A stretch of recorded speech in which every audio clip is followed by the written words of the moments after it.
कराची का इलाका लियाकताबाद, जहां पुराने मकान और तंग गलियां थी, वहां एक पुरानी एम्बुलेंस के बारे में अफवाहें फैली हुई थी।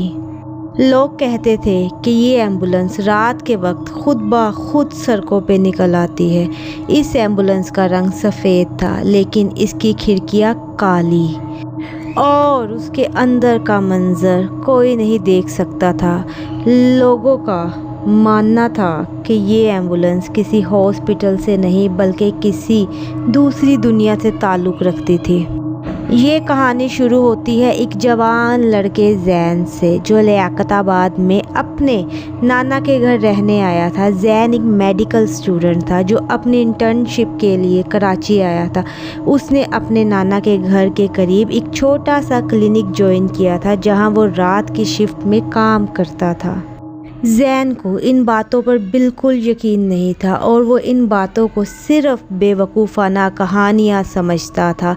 लेकिन एक रात उसकी ये सोच हमेशा के लिए बदल गई। एक रात जैन क्लिनिक से घर वापस जा रहा था तो रात के करीबन 2 बजे थे। सड़कें सुनसान थी और ठंडी हवा के साथ फॉग की वजह से कुछ दूर तक नज़र नहीं आ रहा था। जैन अपनी साइकिल पर सवार था जब उसने दूर से एक एम्बुलेंस को सड़क के किनारे खड़ा देखा। एम्बुलेंस का इंजन बंद था, लेकिन उसकी हेडलाइट धीमी रोशनी दे रही थी। जैन को लगा कि शायद कोई इमरजेंसी है और उसने सोचा कि एक मेडिकल स्टूडेंट होने के नाते उसे मदद करनी चाहिए। जब वो एम्बुलेंस के करीब पहुंचा तो उसे लगा कि कुछ गलत है। एम्बुलेंस के शीशे काले थे और उसके दरवाजे पर कोई हॉस्पिटल का नाम या नंबर नहीं था। जैन ने अपनी साइकिल रोकी और एम्बुलेंस के ड्राइवर के दरवाजे पर दस्तक दी। कोई है?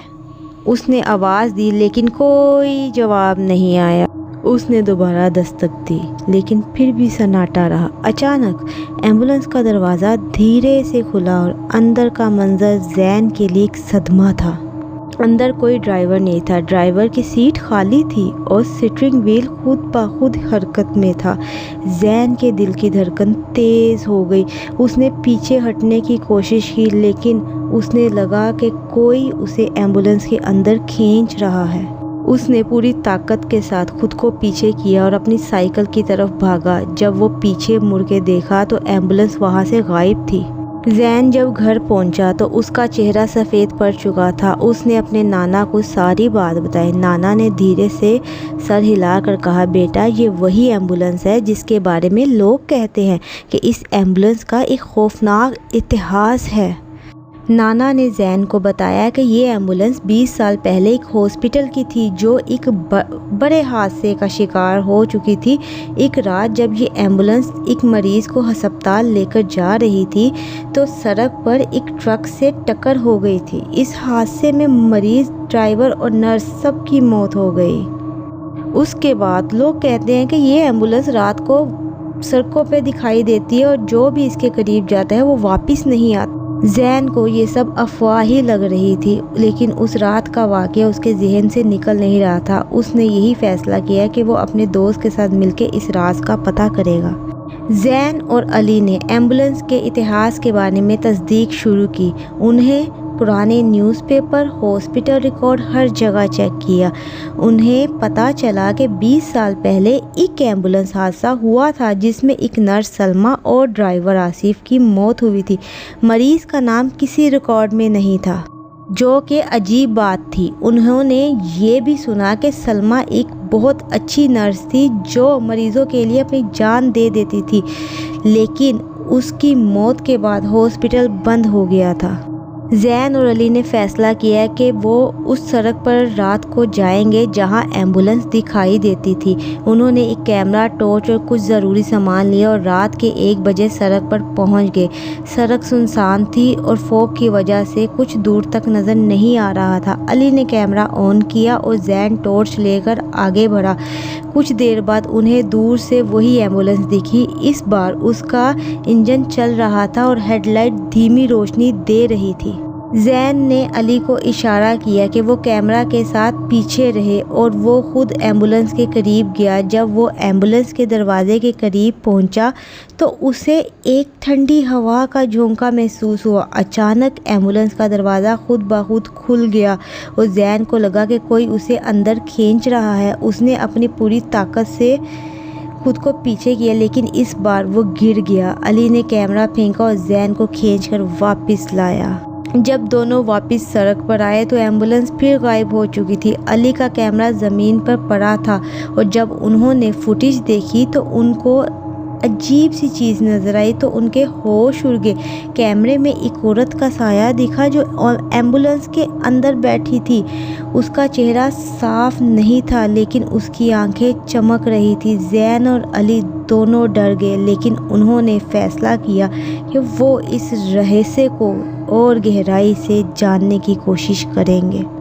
उन्होंने हॉस्पिटल के एक पुराने वॉचमैन कासिम चाचा से बात की जो उस हादसे के वक्त वहां काम करता था। कासिम चाचा ने बताया कि सलमा वो नर्स बहुत दिल से मरीज़ों की देखभाल करती थी, लेकिन उस रात जब हादसा हुआ तो सलमा का जिस्म तो मिला लेकिन उसका दिल गायब था।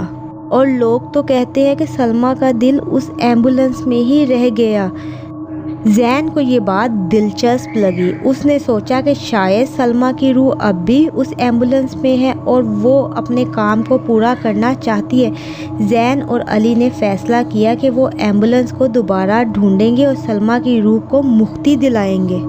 एक और रात जैन और अली उसी सड़क पर वापस गए। इस बार उन्होंने मौलवी साहब को साथ लिया जो रूहानी इलाज के माहिर थे। मौलवी साहब ने कुरान की आयत पढ़ी और एम्बुलेंस के आसपास एक दायरा बनाया। जब रात के 2 बजे तो एम्बुलेंस फिर नजर आई। एम्बुलेंस का दरवाज़ा खुला और अंदर से एक ठंडी हवा आई। मुझे मुक्ति दो। मौलवी साहब ने आयत पढ़ना जारी रखा और अचानक एम्बुलेंस के अंदर से एक साया निकला। ये सलमा का साया था जो रो रही थी। उसने बताया कि उसका दिल उस एम्बुलेंस में कैद है और वो तब तक मुक्ति नहीं पा सकेगा जब तक उसका दिल वापस नहीं मिलेगा। जैन ने सोचा कि शायद एम्बुलेंस के अंदर कोई चीज़ है जो सलमा के दिल का रम्ज है। उसने मौलवी साहब से इजाज़त ली और एम्बुलेंस के अंदर गया। वहाँ उसने एक पुराना लॉकेट मिला जिसमें सलमा की तस्वीर थी। जैन ने लॉकेट को मौलवी साहब को दिया और उन्होंने उस पर आयत पढ़ी। अचानक एम्बुलेंस के अंदर एक रोशनी निकली और सलमा का साया गायब हो गया। उस रात के बाद वो एम्बुलेंस फिर कभी नहीं दिखी। लोग कहते हैं कि सलमा की रूह को मुक्ति मिल गई और अब वो एम्बुलेंस किसी और दुनिया में चली गई। जैन और अली ने इस वाक़ये को अपने जहन में हमेशा के लिए कैद कर लिया, लेकिन जैन ने अपनी मेडिकल ट्रेनिंग पूरी की और एक अच्छा डॉक्टर बना। वो उस रात को कभी नहीं भूलेगा। अगर आपने रुक कर पूरी वीडियो देख ही ली है तो लाइक, शेयर और सब्सक्राइब ज़रूर कर दीजिएगा। वीडियो देखने के लिए बहुत शुक्रिया। अल्लाह हाफिज़।